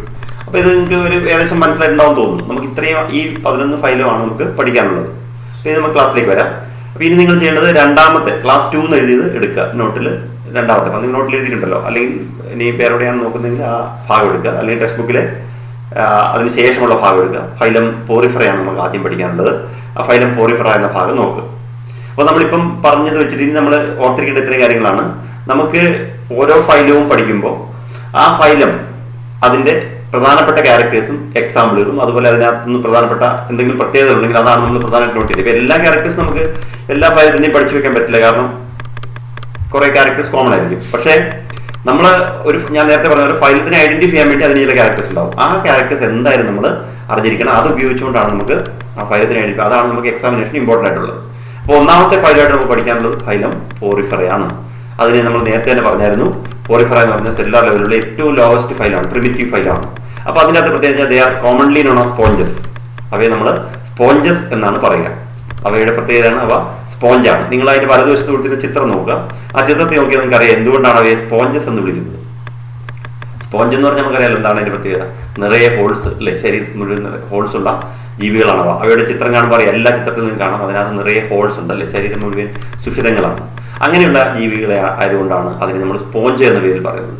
അതെന്താണെന്നുള്ളത് ഒരു system ഒക്കെ ഉണ്ട്, അത് നമുക്ക് താഴോട്ട് വരുമ്പോൾ പഠിക്കാം. അപ്പോൾ ആദ്യമായിട്ട് ഓർത്തിരിക്കേണ്ടത് Porifera are commonly known as sponges. അവയുടെ പ്രധാനപ്പെട്ട പ്രത്യേകത they are commonly known as sponges. സ്പോഞ്ചുകൾ എന്നാണ് അവയെ സാധാരണ പഠിക്കുന്നത്. പിന്നെ they are generally marine and asymmetrical animals. They are generally marine. Marine എന്ന് പറഞ്ഞാൽ എന്താണ്, അത് നിങ്ങൾ പഠിച്ചിട്ടുണ്ടാവും. Found in sea water. കടൽ ജലത്തിൽ കാണപ്പെടുന്ന ജീവികളെയാണ് നമ്മൾ മറൈൻ എന്ന് പറയുന്നത്. നമുക്ക് പ്രധാനമായിട്ടും മറൈൻ എന്നും ഫ്രഷ് വാട്ടർ എന്നും നമ്മൾ രണ്ടായി ജീവികളെ വെള്ളത്തിൽ കാണുന്ന ജീവികൾ, അക്വാട്ടിക് ആനിമൽസ് എന്ന് പറയുന്നത് വെള്ളത്തിൽ കാണുന്ന ജീവികളെയാണ് നമ്മൾ അക്വാട്ടിക് ആനിമൽസ് എന്ന് പറയുന്നത്. ഈ അക്വാട്ടിക് ആനിമൽസ് രണ്ട് തരത്തിലുണ്ട്. ചിലത് മറൈൻ ഓർഗാനിസംസ് ആണ്, മറ്റേത് ഫ്രഷ് വാട്ടർ ആണ്. ശുദ്ധജലത്തിൽ കാണുന്ന ജീവികൾ നമ്മുടെ തോട്ടിലും കുളത്തിലും പുഴയിലും ഒക്കെ കാണുന്നതാണെങ്കിൽ അവയൊക്കെ നമ്മൾ ഫ്രഷ് വാട്ടർ ഓർഗാനിസം എന്നാണ് പറയുക. ഇവിടെ നമ്മൾ പറഞ്ഞ മറൈനാണ്. മറൈൻ എന്ന് പറഞ്ഞാൽ കടൽ ജലത്തിൽ കാണപ്പെടുന്ന ജീവികളാണ്. They are generally marine. ഈ പോറിഫറ എന്ന് പറയുന്നത് പൊതുവെ ശുദ്ധജലത്തിൽ കാണുന്ന ജീവികളല്ല, എന്നാൽ ശുദ്ധജലത്തിൽ കാണുന്നതുകൊണ്ട് അത് ഞാൻ പറയാം. അപ്പോൾ ജനറലി അവ മറൈനാണ്. ഇനി എസിമെട്രിക്കൽ നമ്മൾ നേരത്തെ പറഞ്ഞു. സ്പോഞ്ചസ് എന്ന് പറഞ്ഞാൽ നമുക്കറിയാം അതിൻ്റെയൊക്കെ ഷേപ്പ് കണ്ടാൽ എന്താ പ്രത്യേകത, ഒരു നിശ്ചിത രീതിയിൽ നമുക്കതിനെ രണ്ട് തുല്യ ഭാഗങ്ങളെ കട്ട് ചെയ്യാൻ പറ്റാത്തതുകൊണ്ട് അവയെല്ലാം തന്നെ എസിമെട്രിക്കൽ ആനിമൽസ് ആണ്. അതാണ് മറ്റൊരു പ്രത്യേകത. ഇനി they are primitive and have cellular level of organisation. നമ്മൾ പഠിച്ചാണ് അതിന് സെല്ലുലാർ ലെവൽ വരെ മാത്രമേ ഓർഗനൈസേഷൻ ഉള്ളൂ. ഏറ്റവും ലോവസ്റ്റ് ജീവിയാണ് സെല്ലുലാർ ലെവലാണ് ഓർഗനൈസേഷൻ. പിന്നെ ഏറ്റവും പ്രധാനപ്പെട്ട സ്പോഞ്ചസിന്റെ പ്രത്യേകതയാണ് the sponges have A water transport or canal system. ഒരു വാട്ടർ ട്രാൻസ്പോർട്ട് സിസ്റ്റം പ്രവർത്തിക്കുന്നുണ്ട് സ്പോഞ്ചസിന്റെ ശരീരത്തിൽ. അതാണ് നമ്മൾ പ്രധാനമായിട്ട് മനസ്സിലാക്കേണ്ടത്. സ്പോഞ്ചസിന് ഏറ്റവും പ്രത്യേകത നമ്മൾ പറഞ്ഞാൽ നേരത്തെ പറഞ്ഞ അതിന്റെ ശരീരം മുഴുവൻ പോറുകളാണ് അല്ലെങ്കിൽ സുഷിരങ്ങളാണ്. ആ സുഷിരങ്ങൾ എന്ന് പറഞ്ഞാൽ അത് ഉപയോഗിച്ചുകൊണ്ടാണ് അവ യഥാർത്ഥത്തിൽ ഈ water transport or canal system കൊണ്ടുപോകുന്നത്. കാരണം ഞാൻ നേരത്തെ പറഞ്ഞു അതിന് അവയവങ്ങളൊന്നും ഇല്ല, അതിന്റെ വിവിധ ഫംഗ്ഷനുകൾ നടത്താൻ അതിന് പ്രത്യേകിച്ച് അവയവങ്ങളൊന്നുമില്ല. അപ്പൊ എല്ലാ ഫംഗ്ഷനും നടത്തേണ്ടത് ഈ ശരീരത്തിലെ ലൂസ് അഗ്രിഗേറ്റ്സ് ഓഫ് സെൽസ് ആണെന്നൊക്കെ പഠിച്ചില്ലേ, ആ സെല്ല് ഉപയോഗിച്ചാണ്. അപ്പൊ അതിനുവേണ്ടിയാണ് ദേ have A water transport or canal system. ഒരു വാട്ടർ കനാൽ സിസ്റ്റം അല്ലെങ്കിൽ വാട്ടർ ട്രാൻസ്പോർട്ട് സിസ്റ്റം അവരുടെ ശരീരത്തിൽ പ്രവർത്തിക്കുന്നുണ്ട്. അതെങ്ങനെയാണെന്നാണ് ആ ചിത്രത്തിൽ നോക്കിയാൽ നിങ്ങൾക്ക് മനസ്സിലാവും. അതിന്റെ ശരീരത്തിൽ കാണുന്ന സുഷിരങ്ങളാണ് അല്ലേ. Water enters through minute pores or ostia in the body വാൾ. ശരീരത്തിന്റെ ബോഡി വാളിൽ അല്ലെങ്കിൽ ശരീരത്തിന്റെ ഭിത്തിയിൽ കാണപ്പെടുന്ന മൈന്യൂട്ട് പോറുകളെയാണ് നമ്മൾ ഓസ്റ്റിയ എന്ന് പറയുന്നത്. ആ ചിത്രത്തിൽ കാണുന്ന ചെറിയ കുത്തു പോലെ ആ ഓരോന്നിലും കാണുന്ന എല്ലാം ഓസ്റ്റിയകളാണ്. ആ ഓസ്റ്റിയ എന്നറിയുന്ന സുഷിരത്തിലൂടെ ശരീരത്തിനുള്ളിലേക്ക് വെള്ളം കയറും, പുറത്തുനിന്നുള്ള കടൽജലം ഉള്ളിലേക്ക് കയറും. Into a central cavity. ശരീരത്തിനകത്തൊരു ക്യാവിറ്റി ഉണ്ട്, ഒരു സ്പേസ് ഉണ്ട്, സെൻട്രൽ ക്യാവിറ്റി. അതിനെയാണ് നമ്മൾ സ്പോഞ്ചോസീൽ എന്ന് പറയുന്നത്. അവയുടെ ശരീരത്തിനകത്ത് കാണുന്ന ക്യാവിറ്റിയാണ് spongocoel. From where it goes out through an osculum. അതിന്റെ ഓസ്കുലം എന്നറിയപ്പെടുന്ന സുഷിരം വഴി അത് പുറത്തേക്ക്. ഓസ്കുലം എന്ന് പറയുന്നത് നിങ്ങൾ ആ ഒന്നാമത്തെ ചിത്രത്തിൽ നോക്കിയാൽ ശരിക്കും നമുക്ക് ഓസ്കുലം കാണാം. ഓസ്കുലം എന്ന് പറയുന്നത് ഏറ്റവും മുകളിൽ ആ ചിത്രത്തിന്റെ ഓരോ സിലിണ്ടർ പോലെ കാണുന്ന ആ ചിത്രത്തിന്റെ ഏറ്റവും മുകളിൽ കാണുന്ന ഒരു അടപ്പ് പോലെ വെച്ചിരിക്കുന്ന സാധനം, കുപ്പിയുടെ അടപ്പ് പോലെ കാണുന്ന ആ മുകളിലത്തെ ഭാഗമാണ് നമ്മൾ ഓസ്കുലം എന്ന് പറയുന്നത്. ആ ഓസ്കുലം വഴിയാണ് വെള്ളം പുറത്തേക്ക് പോകുന്നത്. അപ്പോൾ ശരിക്കും ഇതിന്റെ വാട്ടർ കനാൽ സിസ്റ്റം എന്ന് പറയുന്നതാണ്. ഓസ്റ്റിയ എന്നറിയപ്പെടുന്ന സുഷിരങ്ങളിലൂടെ ജലം ശരീരത്തിനുള്ളിലേക്ക് കയറുന്നു. അതിനുശേഷം അത് സ്പോഞ്ചോസീൽ എന്ന് പറയുന്ന അകത്തെ ക്യാവിറ്റിയിലെത്തുന്നു. അവിടുന്ന് ഓസ്കുലം എന്നറിയപ്പെടുന്ന സുഷിരങ്ങളിലൂടെ പുറത്തേക്ക്. ഓസ്കുലം പക്ഷേ ഒരെണ്ണേ ഉണ്ടാവും, ഒരു സിലിണ്ടറിൽ ഒരെണ്ണേ ഉണ്ടാവും. അതാണ് അതിന്റെ പ്രത്യേകത. അപ്പോൾ ആ വാട്ടർ കനാൽ സിസ്റ്റമാണ് അതിന് താഴെ ഒരു ഫ്ലോ ചാർട്ടായിട്ട് കൊടുക്കുന്നത്. പരീക്ഷയ്ക്ക് ചോദിക്കുന്ന ഒരു ചോദ്യമാണ് flow chart of canal system അല്ലെങ്കിൽ വാട്ടർ ട്രാൻസ്പോർട്ട് സിസ്റ്റം. എങ്ങനെയാണ്? Water, ostia, spongocoel, osculum to outside. വെള്ളം പുറത്തേക്ക് പോകും. അപ്പോൾ വെള്ളത്തിന്റെ പ്രവേശനം അതെങ്ങനെയാണെന്നാണ് പറയുന്നത്. Water enters through ostia into spongocoel then to osculum to outside. Osculum വഴി ഔട്ട്സൈഡ്. അപ്പോൾ ആ ഫ്ലോ നിങ്ങൾ ശരിക്കും അറിഞ്ഞിരിക്കുക. അത് ഫ്ലോ ചാർട്ട് പരീക്ഷയ്ക്ക് ചോദിക്കുന്നതാണ്. Water, ostia, spongocoel, osculum, outside. മനസ്സിലായല്ലോ? ഈ വാട്ടർ കനാൽ സിസ്റ്റമാണ് സ്പോഞ്ചസിനെ ഐഡന്റിഫൈ ചെയ്യാൻ വേണ്ടി ഏറ്റവും കൂടുതൽ നമ്മൾ ഉപയോഗിക്കുന്നത്. ശരീരത്തിൽ ശരിക്കും ഇതിനെ പോറിഫറ എന്നാണ് പറഞ്ഞത്. ഈ പോറിഫറ എന്ന് പറയുന്നത് കാരണം പോറാണെന്ന് ഞാൻ പറഞ്ഞു. ആ പോർ എന്ന് പറയുന്നതാണ് ഓസ്റ്റിയ. ശരീരത്തിൽ കാണുന്ന ഈ പോറുകളെയാണ് നമ്മൾ ഓസ്റ്റിയ എന്ന് പറയുന്നത്. പോറുള്ളതുകൊണ്ടാണ് പോറിഫറ എന്ന പേര് വന്നിരിക്കുന്നത്. അപ്പോൾ അതും നമ്മൾ ഓർത്തിരിക്കുക. അപ്പം ഇത്രയും കാര്യങ്ങളാണ് നമ്മൾ ഈ വാട്ടർ കനാൽ സിസ്റ്റമായിട്ട് ബന്ധപ്പെട്ട് പറയുന്നത്. Water enters into the body through minute pore called ostia, then it enter into the body cavity called spongocoel, then into ഇവിടെ നമ്മൾ സീലോ എന്ന് പറഞ്ഞ ബോഡി ക്യാവിറ്റി ഇല്ല. കാരണം ഞാൻ നേരത്തെ പറഞ്ഞു എന്താണ് ഇത് പിന്നെ ലോവസ്റ്റ് ഓർഗാനിസം ആണ്. അതുകൊണ്ട് നേരത്തെ പറഞ്ഞ ബോഡി ക്യാവിറ്റി സീലോ ഇല്ലല്ലോ. ഇത് സീലോ ഇല്ലാത്ത താഴ്ന്ന പടിയുള്ള ജീവികളാണ്. അപ്പോൾ സ്പോഞ്ചോസീൽ എന്നാണ് എൻ്റെ ബോഡി ക്യാവിറ്റിയുടെ പേര്. അവിടുന്ന് ഓസ്കുലം എന്നറിയപ്പെടുന്ന സിസ്റ്റങ്ങളിലൂടെയാണ് പുറത്തേക്ക് പോകുന്നത്. ആ ഫ്ലോ നിങ്ങൾ ശരിക്കും ഓർത്തുക. അപ്പോൾ വാട്ടർ ട്രാൻസ്പോർട്ട് സിസ്റ്റം അല്ലെങ്കിൽ വാട്ടർ കനാൽ സിസ്റ്റം എന്ന് പറഞ്ഞാൽ വാട്ടർ, ഒന്നാമത്തേത് water enters into ostia, then to spongocoel, then to osculum to outside. ആ ഒരു ഫ്ലോ നിങ്ങൾ ഓർത്തിരുന്നാൽ മതി. അത് നിങ്ങൾ മാർക്ക് ചെയ്ത് വെക്കുക. നോട്ടിൽ അത് മാർക്ക് ചെയ്ത് പഠിക്കേണ്ടതാണ്. വളരെ ഇമ്പോർട്ടൻ്റ് ആണ്. ഇനി എന്താണ് ഈ വാട്ടർ ട്രാൻസ്പോർട്ട് സിസ്റ്റം കൊണ്ടുള്ള ഗുണം? The water transport or canal system is helpful in food gathering. ഒന്നാമത്തേത് ഫുഡ് ഗ്യാദറിംഗ് ആണ്. അതായത് ഇങ്ങനെ കടന്നു വരുന്ന ജലത്തിലുള്ള ജീവികളെയാണ് അവ ആഹാരമായി സ്വീകരിക്കുന്നത്, അല്ലെങ്കിൽ വസ്തുക്കളെയാണ് നമ്മൾ അത് ആഹാരമായി സ്വീകരിക്കുന്നത്. ഫുഡ് ഗ്യാദറിംഗ് ആണ് ഒന്നാമത്തെ ഫംഗ്ഷൻ. പിന്നെ റെസ്പിറേറ്ററി എക്സ്ചേഞ്ച്, ഇതിലവിടെയാണ് അവ ഗ്യാസ് എക്സ്ചേഞ്ച് നടത്തുന്നത്, റെസ്പിറേറ്ററി എക്സ്ചേഞ്ച് നടത്തുന്നത്. അതുപോലെ റിമൂവൽ വേസ്റ്റ്, ഓസ്കുലം വഴിയാണത് വേസ്റ്റ് റിമൂവ് ചെയ്യുന്നത്. അപ്പോൾ ഈ 3 ഫംഗ്ഷനുകളാണ് ശരിക്കും വാട്ടർ ട്രാൻസ്പോർട്ട് സിസ്റ്റം അല്ലെങ്കിൽ കനാൽ സിസ്റ്റത്തിനുള്ളത്. Food gathering, respiratory exchange and removal of waste. ഇത് നമ്മൾ ഓർത്തിരിക്കുക. അപ്പോൾ ഈ വാട്ടർ കനാൽ സിസ്റ്റം എന്ന് പറയുന്നതിന്റെ പ്രാധാന്യം മനസ്സിലായല്ലോ. സ്പോഞ്ചസ് എന്ന് പറയുന്ന ജീവികൾ സെല്ലാർ ലെവലുള്ള ജീവികളാണ്. അവയ്ക്ക് ഇതിനൊന്നും പ്രത്യേകിച്ച് അവയവങ്ങളില്ല. ഫുഡ് കളക്ട് ചെയ്യാനോ റെസ്പിറേഷൻ നടത്താനോ ഫുഡ് വേസ്റ്റ് റിമൂവ് ചെയ്യാനോ ഒന്നും പ്രത്യേകിച്ച് അവയവങ്ങളില്ല. ഇതെല്ലാം നടക്കുന്നത് ഈ വാട്ടർ കനാൽ സിസ്റ്റം കൊണ്ടാണ്. അപ്പം വാട്ടർ കനാൽ സിസ്റ്റം എന്ന് പറയുന്നത് സ്പോഞ്ചസിൽ കാണുന്ന ഒരു പ്രത്യേകതയാണ്. വാട്ടർ കനാൽ സിസ്റ്റം അല്ലെങ്കിൽ വാട്ടർ ട്രാൻസ്പോർട്ട് സിസ്റ്റം എന്ന് പറയുന്നതിനകത്ത് എന്തൊക്കെയാണുള്ളത്? Water enters through ostia into spongocoel, then osculum to outside. ആ ഒരു ഫ്ലോ നിങ്ങൾ ഓർത്തിരുന്നാൽ മതി. ഈ 3 ഫംഗ്ഷൻ പഠിക്കുക. Food gathering, respiratory exchange and removal of waste. ഇതാണ് നമ്മൾ സ്പോഞ്ചസിന്റെ വാട്ടർ കനാൽ സിസ്റ്റം. ഇനി മറ്റൊരു പ്രത്യേകത, choanocytes or collar cells line the spongocoel. അതിന്റെ ബോഡി ക്യാവിറ്റിക്ക് അകത്തുള്ള അതിന്റെ ബോഡി ക്യാവിറ്റി എന്നുള്ളത് അകത്തുള്ള സ്പേസിനെയാണ് നമ്മൾ സ്പോഞ്ചോസീൽ എന്ന് പറഞ്ഞു. ഞാൻ നേരത്തെ പറഞ്ഞു കനാലിന്റെ സെൻട്രലുള്ള ഭാഗമാണ് സ്പോഞ്ചോസീൽ. ആ സ്പോഞ്ചോസീലിനുള്ളിൽ അതിന്റെ ഭിത്തിയിൽ കാണപ്പെടുന്ന സെല്ലുകളെയാണ് നമ്മൾ ചാനോസൈറ്റ്സ് ഓർ കോളർ സെൽസ് എന്നാണ് പറയുന്നത്. ഈ ബോഡി ക്യാവിറ്റിയുടെ ഉള്ളിൽ സ്പോഞ്ചോസീൽ എന്ന് പറയുന്ന ക്യാവിറ്റിയാണ്. അപ്പൊ നമ്മളൊരു ഭിത്തിയുടെ ഉൾവശം പോലെ ആ ഭിത്തിയുടെ ഉൾവശത്ത് കാണപ്പെടുന്ന സെല്ലുകളെയാണ് ചാനോസൈറ്റ്സ് ഓർ കോളർ സെൽസ് എന്ന് പറയുന്നത്. അപ്പൊ നമ്മൾ അതിന്റെ ആവശ്യം നിങ്ങൾക്ക് മനസ്സിലായല്ലോ. ഈ ശരിക്കും പറഞ്ഞാൽ ഇതിന്റെ അകത്ത് വെള്ളത്തിനോടൊപ്പം ആഹാര വസ്തുക്കൾ എത്തിയാൽ ആഹാര വസ്തുക്കളെ സ്വീകരിക്കാൻ ഇവയ്ക്ക് ഈ ചാനോസൈറ്റ്സ് അല്ലെങ്കിൽ കോളർ സെൽസ് ആണ് ഉപയോഗപ്പെടുന്നത്. അതുവഴിയാണ് അതിനെ അബ്സോർവ് ചെയ്യുന്നത്. അതുകൊണ്ടാണ് അങ്ങനെ പറയുന്നത്.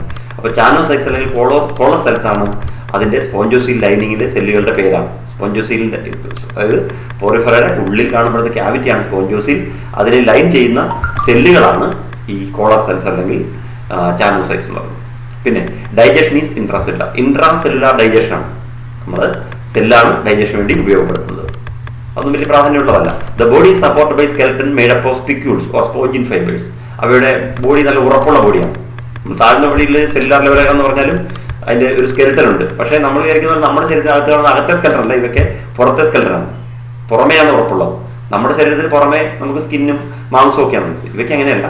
ഇവയുടെ ശരിക്കും പ്രത്യേകത ഇവയുടെ സ്കിൻ എന്ന് പറയുന്നത് എപ്പോഴും പുറമെയാണ് ഉറപ്പുള്ളത്. അതുകൊണ്ടാണ് സ്പിക്യൂൾസ് എന്ന് പറയുന്നത്. Skeleton made up of spicules or spongin fibres. Spicules അല്ലെങ്കിൽ സ്പോഞ്ചിൻ ഫൈബേഴ്സ് അറിയപ്പെടുന്ന ഉറപ്പുള്ള ചില ഭാഗങ്ങൾ അവയുടെ ബോഡിക്ക് ഒരു സപ്പോർട്ട് ഉണ്ട്. അതുകൊണ്ട് ബോഡി ഇപ്പോൾ സെൽ ലൂസ് അഗ്രിഗേറ്റ്സ് ആണെങ്കിലും ശരീരത്തിനകത്ത് നല്ല ബലം കിട്ടാനുള്ള കാരണം ഈ സ്പിക്യൂൾസ് അല്ലെങ്കിൽ സ്പോഞ്ചിൻ ഫൈബേഴ്സ് ആണ്.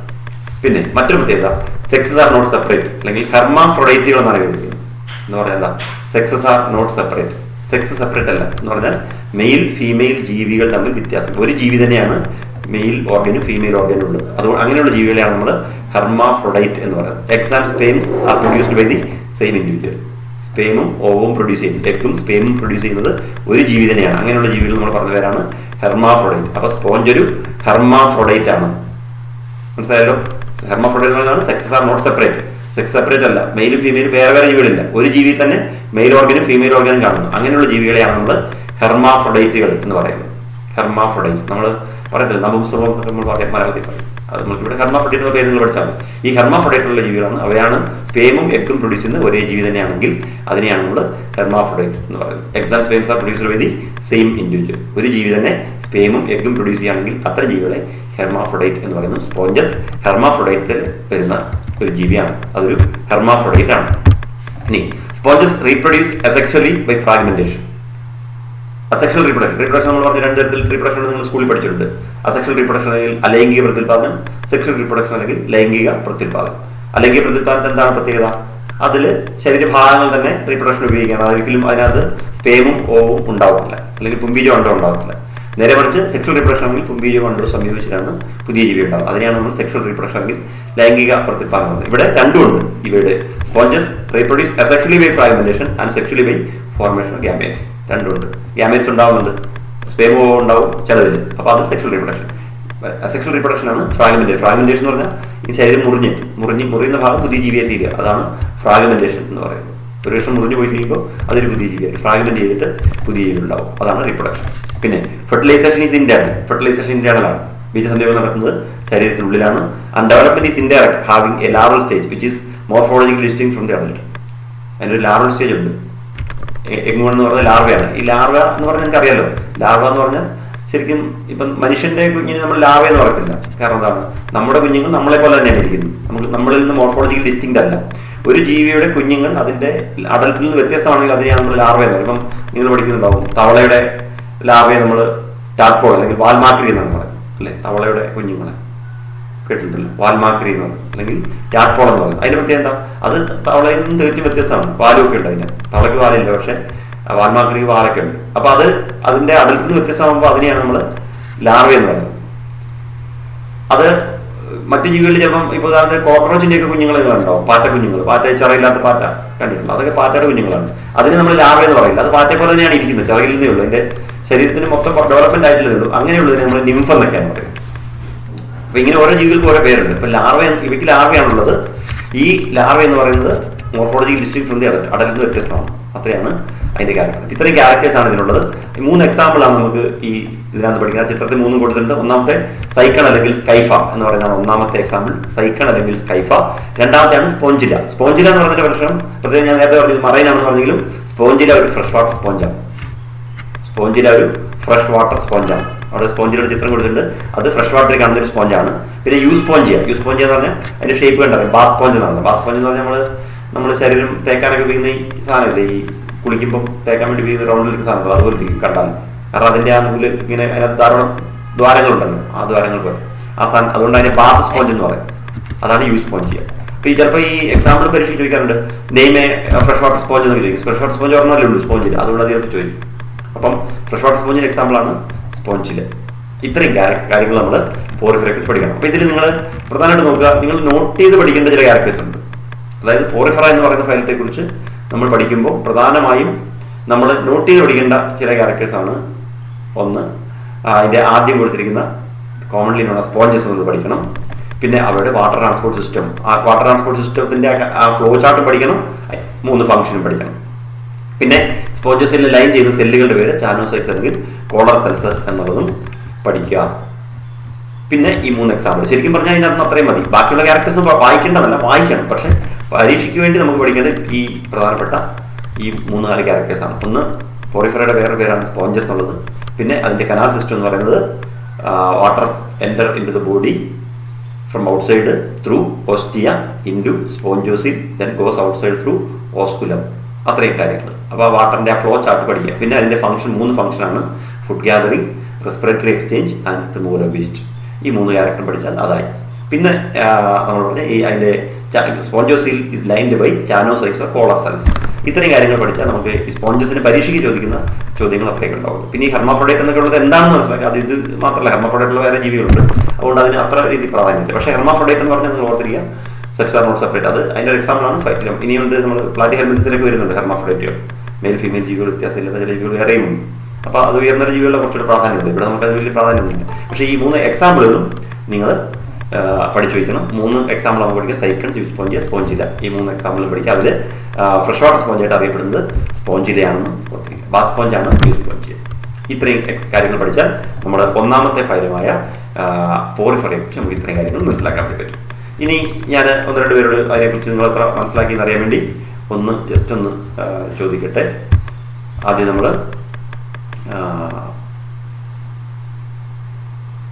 ഒരു ചോദ്യം എന്ന് പറയുന്നത്, ഈ സ്പോഞ്ചസിന്റെ ആ കനാൽ സിസ്റ്റം ഒന്ന് നിങ്ങൾ വിശദീകരിക്കാം. സംഗീതയാണ് പറയേണ്ടത് ആദ്യം. സംഗീത അൽഫോൺസ, എന്താണ് സ്പോഞ്ചസിന്റെ കനാൽ സിസ്റ്റം? സംഗീത. സ്പോഞ്ചസിന്റെ കനാൽ സിസ്റ്റം എങ്ങനെയാണത്? അതിന്റെ ഫ്ലോ ചാർട്ട് പറഞ്ഞാൽ മതി, അതിന്റെ ഫംഗ്ഷൻ.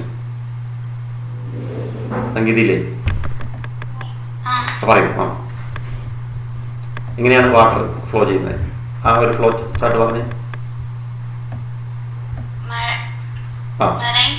അതല്ല, എല്ലാം കറക്റ്റ് അല്ല ചോദിക്കുന്നത്. അതായത് ഞാൻ ചോദിച്ചത് വാട്ടർ കനാൽ സിസ്റ്റം ഞാൻ പറഞ്ഞില്ലേ, അല്ലെങ്കിൽ വാട്ടർ ട്രാൻസ്പോർട്ട് സിസ്റ്റം, ആ സിസ്റ്റം മാത്രമാണ് ചോദിക്കുന്നത്. മൊത്തം ക്യാരക്ടേഴ്സ് വേണ്ട. വാട്ടർ കനാൽ സിസ്റ്റം പറഞ്ഞു. ഓക്കെ. സ്പോഞ്ചോസീൽ, പിന്നെ ഓസ്കുലം, ഔട്ട്സൈഡ്. അത് തന്നെ, അതാണ് അതിന്റെ ഫ്ലോ എന്ന് പറയുന്നത്. അതായത് ആദ്യം വരുന്നത് വാട്ടർ, ഓസ്റ്റിയ, തുടർന്ന് spongocoel, osculum, outside. Okay. Shruthiraj എന്ന് പറഞ്ഞ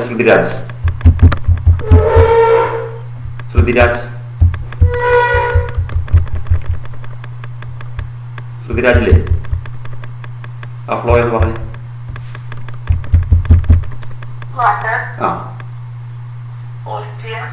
okay.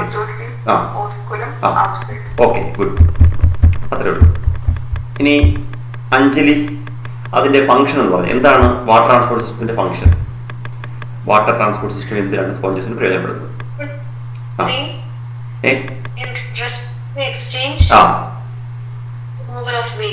Removal of waste. Okay, 3 function ആണ് അല്ലേ? സാന്ദ്ര,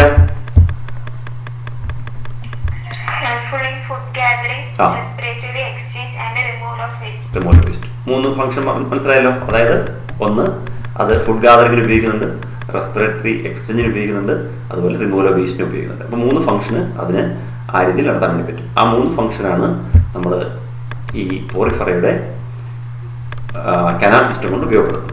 ഇനി ഈ സ്പോഞ്ചോസീലിനെ ലൈൻ ചെയ്യുന്ന സെല്ലുകളെ നമ്മൾ എന്താണ് പറയുന്നത്? മനീത.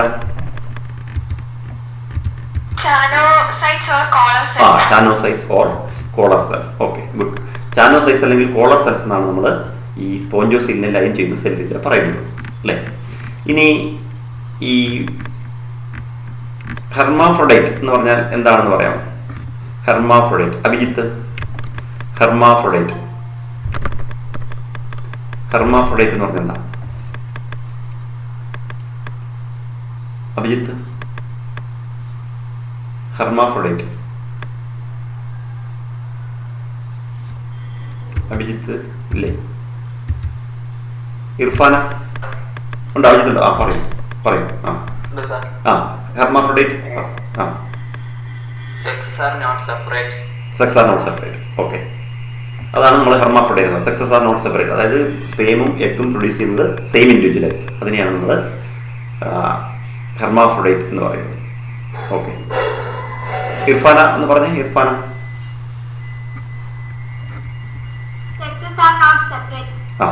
ഓക്കെ, ഇനിയാണ് നമ്മൾ same individual. Okay, eggs and sperms are produced by the same individual. അതിനെയാണ് നമ്മൾ ഹെർമാഫ്രോഡൈറ്റ് എന്ന് പറയുന്നത്. ഇനി അനുശ്രീ പിയ, ഒരു ഫ്രഷ് വാട്ടർ സ്പോഞ്ചിന്റെ പേര് പറഞ്ഞു. ഒരു ഫ്രഷ് വാട്ടർ സ്പോഞ്ചിന്റെ പേര് അനുശ്രീ പിയ. സ്പോഞ്ചില. സ്പോഞ്ചിലെയാണ് നമ്മൾ ഫ്രഷ് വാട്ടർ സ്പോഞ്ചായിട്ട് അറിയപ്പെടുന്നത്. അപ്പോൾ ഇത്രയും കാര്യങ്ങളാണ് നമ്മൾ സ്പോഞ്ചസിനെ കുറിച്ച് പ്രധാനം പഠിക്കുന്നത്. ഇനി ആർക്കെങ്കിലും പ്രധാനപ്പെട്ട സ്പോഞ്ചസിന്റെ ക്യാരക്ടേഴ്സ് ഞാൻ പേര് പറയാതെ കുറച്ച് പ്രധാനപ്പെട്ട ക്യാരക്ടേഴ്സ് എന്ന് പറയാമോ? ആർക്കെങ്കിലും പേര് ഞാൻ ചോദിക്കുന്നില്ല, ആർക്കും വേണമെങ്കിലും പറയാം. സ്പോഞ്ചസിന്റെ പ്രധാനപ്പെട്ട ക്യാരക്ടേഴ്സ്, എന്റെ ജനറൽ ക്യാരക്ടേഴ്സ് എല്ലാം പറയണ്ട, പ്രധാനപ്പെട്ട കുറച്ച് ക്യാരക്ടേഴ്സ്.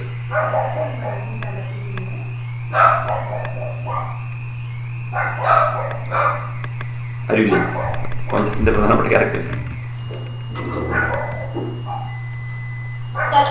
പറയൂ. കൃഷ്ണയാണ്. പറഞ്ഞു. They are generally marine. Okay. And they have sponges have a water transport canal system. Okay. Flowchart. Flowchart. Water, ostia, spongosil, osculum, outside. Okay, good.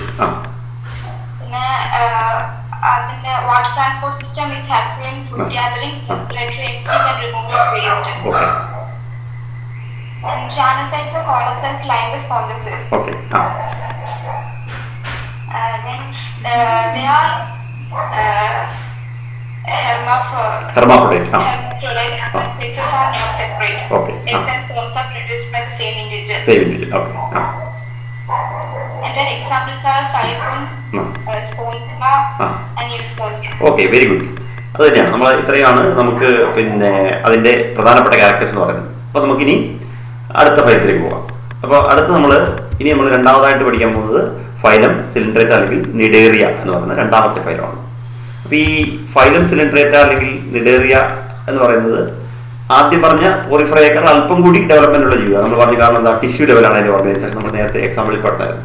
ഇനി എന്തൊക്കെയാണ് അവരുടെ പ്രത്യേകത നോക്കാം. ആദ്യമായിട്ട് they are aquatic, mostly marine, sessile, attached or free swimming. അതായത് they are aquatic ആണ്, ജലജീവികളാണ് ഇവയും. നേരത്തെ നമ്മൾ മറൈനാണ് പറഞ്ഞത്. അപ്പോൾ നമ്മൾ പറഞ്ഞല്ലോ ആദ്യ ജീവികളെല്ലാം കടൽജീവികളാണ്. അപ്പോൾ ഇവയും അക്വാട്ടിക് ആണ്, മോസ്റ്റ്ലി മറൈൻ. കൂടുതലും ഇവിടെയും പറഞ്ഞ നേരത്തെ പറഞ്ഞ ഫ്രഷ് വാട്ടർ ഉണ്ട്.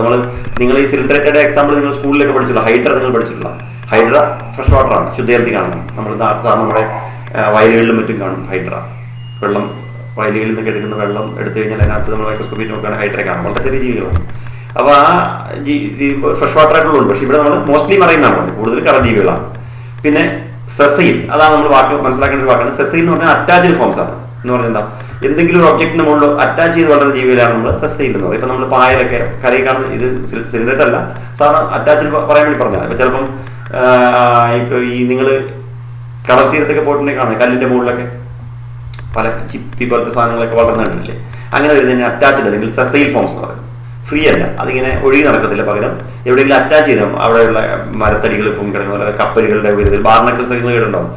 ഈ കപ്പലിന്റെ ഉപരിതലത്തിൽ പറ്റിപ്പിടിച്ച് വളരെ ഇങ്ങനെയൊക്കെ വരുന്നതിനെയാണ് നമ്മൾ സെസൈൽ ഫോംസ് പറയുന്നത്, അറ്റാച്ച്ഡ് ആയിരിക്കും. ഓർ ഫ്രീ സ്വിമ്മിങ്, ചിലത് ഫ്രീ സ്വിമ്മിങ് ആണ്, ചിലത് ഇങ്ങനെ വെറുതെ വെള്ളത്തിൽ സ്വതന്ത്രമായി നടക്കുന്നുണ്ടാവും. അപ്പോൾ അതാണ് ജനറൽ ആയിട്ടുള്ള ക്യാരക്ടർ. അതിന്റെ ഹാബിറ്റാറ്റിനെ കുറിച്ച് നമ്മൾ പറയുന്നതാണ്. അപ്പോൾ അക്വാട്ടിക് ആണ്, മോസ്റ്റ്ലി മറൈൻ ആണ്, സെസൈലാണ്, ഫ്രീ സ്വിമ്മിങ് ആണ്. എല്ലാത്തിനെ കുറിച്ചല്ല പൊതുവായി പറയുന്നത്. അത് നമുക്ക് പരീക്ഷയ്ക്ക് ഇമ്പോർട്ടൻ്റ് ആയിട്ടുള്ള ക്യാരക്ടർ എന്നല്ല, നമ്മൾ മനസ്സിലാക്കാൻ വേണ്ടി പറഞ്ഞത്. റേഡിയൽ സിമെട്രിക്കൽ ഇമ്പോർട്ടൻ്റ് ആണ്, അത് നിങ്ങൾ പഠിക്കണം. അപ്പോൾ റേഡിയൽ സിമെട്രിക്കൽ 3 ഫയലേ ഉള്ളൂ, അതുകൊണ്ട് റേഡിയൽ സിമെട്രിക്കൽ ഫയലെല്ലാം നമ്മൾ ഓർത്തിരിക്കണം. അപ്പോൾ റേഡിയൽ സിമെട്രിക്കലാണ് സിലിൻഡ്രേറ്റ എന്ന് പറയുന്നത്. പിന്നെ ടിഷ്യൂ ലെവൽ ഓഫ് ഓർഗനൈസേഷൻ ആണ്. എൻ്റെ ഓർഗനൈസേഷൻ കുറച്ചുകൂടെ കൂടുതലാണ്, ടിഷ്യൂ ലെവലാണ്. ഡിപ്ലോബ്ലാസ്റ്റിക് ആണ്. ഡിപ്ലോബ്ലാസ്റ്റിക് നമ്മൾ പറഞ്ഞ എന്താണ്, 2 ജേംലേയറാണുള്ളത്. എക്ടോഡെയിമും എൻഡോഡെയിമും ഉണ്ട്, മീസോഡെയിം ഇല്ല, നടുക്കത്തെ ലെയർ ഇല്ല. പകരം എക്ടോഡെയിം, മീസോഡെയിം സെപ്പറേറ്റഡ് ബൈ മീസോഗ്ലിയ. അതൊന്നും ഇവിടെ നമുക്ക് ഡിപ്ലോബ്ലാസ്റ്റിക് നമ്മൾ നേരത്തെ പഠിച്ചാണുള്ളത്.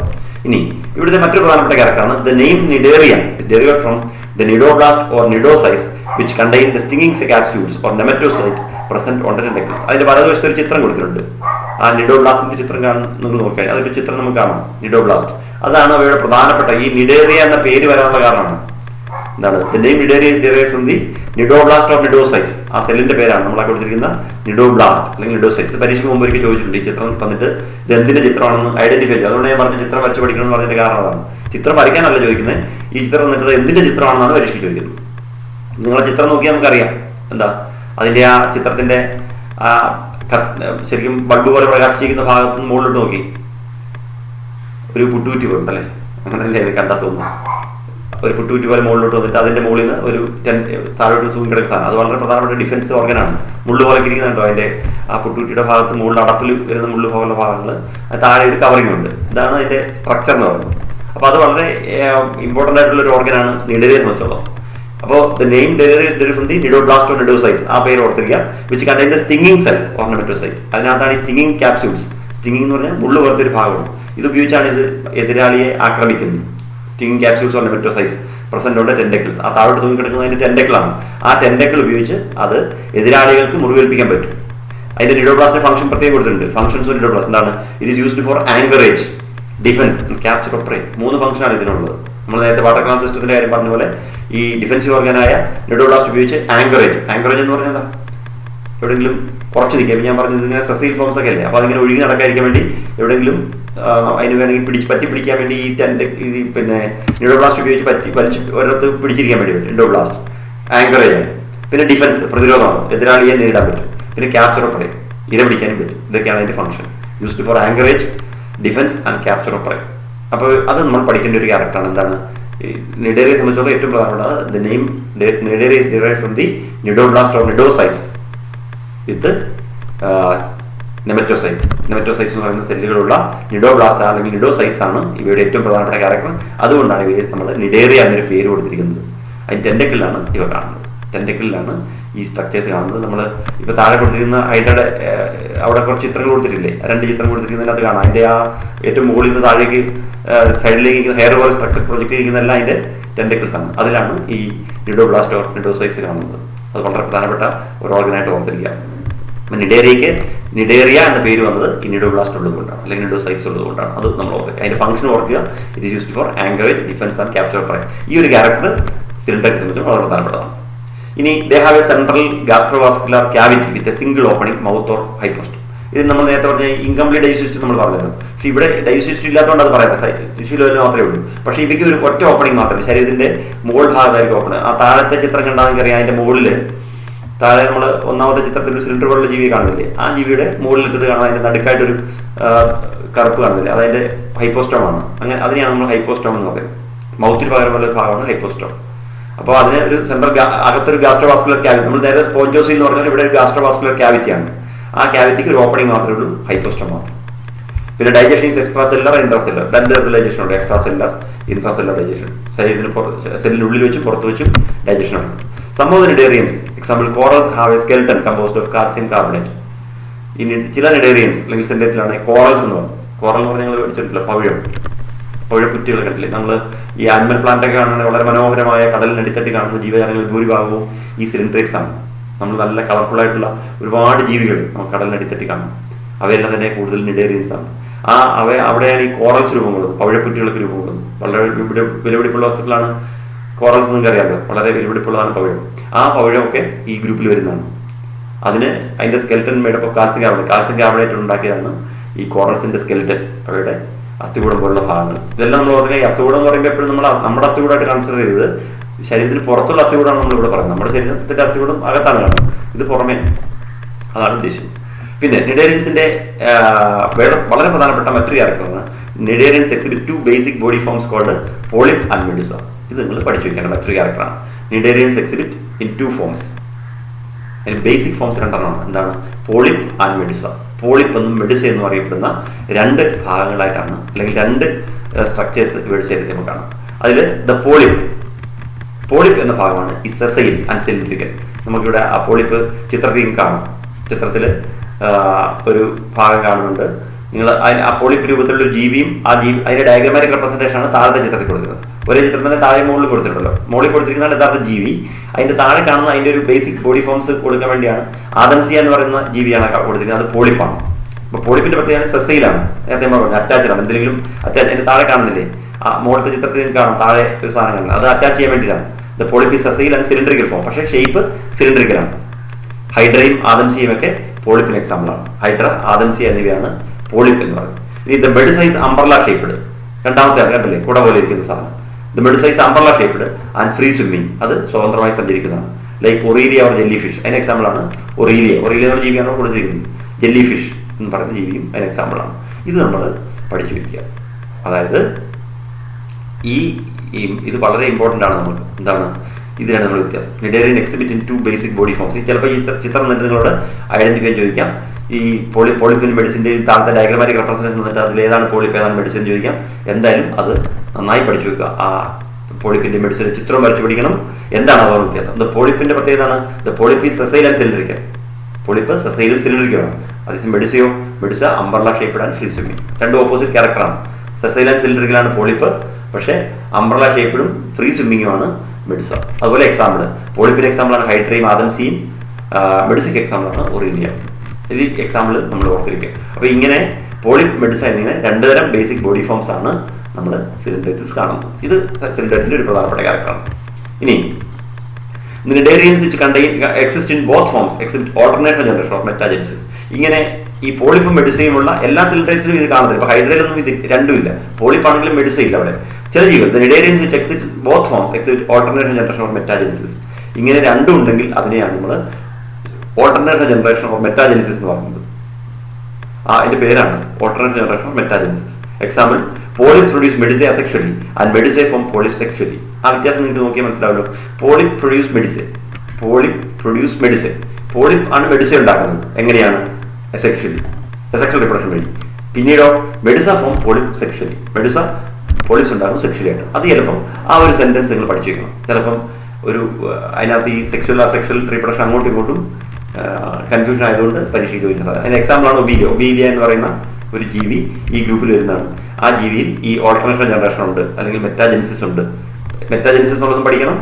അതിന്റെ ആ ലാസ്റ്റ് പറഞ്ഞ പോളിപ്സ് പ്രൊഡ്യൂസ് മെഡിസ, അവിടെ ഡാക്ക് കൊടുത്താൽ അസെക്ഷലി ആണെന്ന് പറയുക. മെഡിസ ഫ്രോം പോളിപ്സ് അവിടെ ഡാക്ക് കൊടുത്താൽ സെക്ഷലി ആണ്. അപ്പൊ ഏതാണ് അസെക്ഷൽ ഏതാണ് സെക്ഷൽ എന്നുള്ളത് പ്രധാനപ്പെട്ടതാണ്. So polyp produce medusa asexually and medusa from polyp sexually. എക്സാമ്പിളാണ് ഒബീലിയ. പിന്നെ അതിന്റെ എക്സാമ്പിളുകളാണ് Hydra, Aurelia jelly fish, Physalia. ആ എക്സാമ്പിൾ നോക്കുക. ഫൈസാലിയുടെ വേറെ പേര് കേട്ടല്ലോ, Portuguese man of war, Portuguese പടയാളി എന്ന പേരിൽ അറിയപ്പെടുന്നത്. വളരെ ശത്രുവിനെ നേരിടുമ്പോൾ വളരെ ശക്തമായി നേരിടുന്നതുകൊണ്ടാണ് അതിനെ ഫൈസാലിയെ പോർച്ചുഗീസ് മാൻ ഓഫ് വാർ എന്നാണ് പറയുന്നത്. പോർച്ചുഗീസ് പടയാളി എന്ന പേരിലാണ് അറിയപ്പെടുന്നത് ഫൈസാലിയ. പിന്നെ ആദംസിയ അല്ലെങ്കിൽ സി അനിമോൺ എന്ന് പറയുന്ന മറ്റൊന്നാണ് ആദംസിയ, നമ്മൾ കടൽ പൂ എന്നൊക്കെ പറയും. പിന്നെ പെന്നാറ്റുല അല്ലെങ്കിൽ സീപ്പൻ, കടൽ പേന എന്നറിയപ്പെടുന്ന പെന്നാറ്റുല. ഗോർഗോണിയ എന്നറിയപ്പെടുന്ന സീ ഫാൻ, കടൽ ഫാൻ എന്നറിയപ്പെടുന്ന Gorgonia.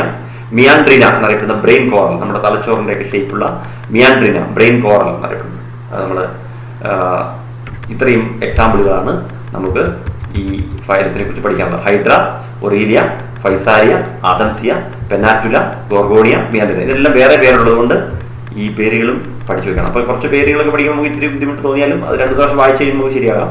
Hydra, Aurelia, Physalia, Adamsia, Pennatula, Gorgonia, മിയാൻഡ്രിന എന്നൊക്കെ പറഞ്ഞ് കുറേ പ്രാവശ്യം പറഞ്ഞു കഴിയുമ്പോൾ നമ്മളത് പഠിക്കും. പേരുകൾ പഠിക്കാൻ നമുക്ക് കുറച്ച് ബുദ്ധിമുട്ട് തോന്നുമെങ്കിലും അത് നമ്മൾ സ്ഥിരമായി പഠിച്ചു കഴിഞ്ഞാൽ നമുക്ക് അത് ഓർത്തിരിക്കാൻ വേണ്ടി പറ്റും.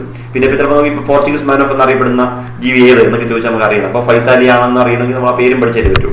അതുപോലെ സീപ്പൻ, ചിലപ്പോൾ ആധാറിനെ ഇങ്ങനെ ചോദിക്കാറുണ്ട്. അപ്പോൾ പെന്നാറ്റുല എന്ന് പറയുന്നതാണ് സീപ്പൻ, ഗോർഗോണിയാണ് സീഫാൻ. അങ്ങനെ നമ്മൾ പഠിച്ചു വെക്കണം. അപ്പോൾ ഇത്രയും എക്സാമ്പിളുകൾ നമുക്ക് ഇതിൽ നിന്ന് പഠിക്കാനുണ്ട്. ഇത്രയാണ് നമുക്ക് സിലിണ്ടറേറ്റ എന്ന് പറയുന്ന ഫയലത്തെ കുറിച്ച് പഠിക്കും. അപ്പോൾ സിലിണ്ടറേറ്റ ഞാൻ പ്രധാനപ്പെട്ട ഒന്ന് പറയാം. സിലിണ്ടറിൽ നമ്മൾ പ്രധാനമായിട്ട് പഠിക്കേണ്ട കാര്യങ്ങൾ എന്ന് പറയുന്നത്, ഒന്ന് അതിന്റെ name. The name Cnidaria derived from cnidoblast or cnidocytes. അതാണ് ഒരു കാര്യം. അതിന്റെ ഫംഗ്ഷൻ എന്ന് പറഞ്ഞാൽ used for anchorage, defence and capture of prey. അതാണ് അതിന്റെ 3 ഫംഗ്ഷൻസ് പറയുന്നത്. അതാണ് ഒരു പോയിന്റ്. രണ്ടാമത്തെ പോയിന്റ് ആയിട്ട് നമ്മൾ ഓർത്തിരിക്കേണ്ടത് പറഞ്ഞാൽ Cnidarians exhibit 2 basic body forms, polyp and medusa. അതിൽ എന്താണ് polyp? Polyp is sessile and cylindrical, but medusa is umbrella shaped and free swimming. പിന്നെ they exhibit alternate generation of metagenesis. എങ്ങനെയാണ്?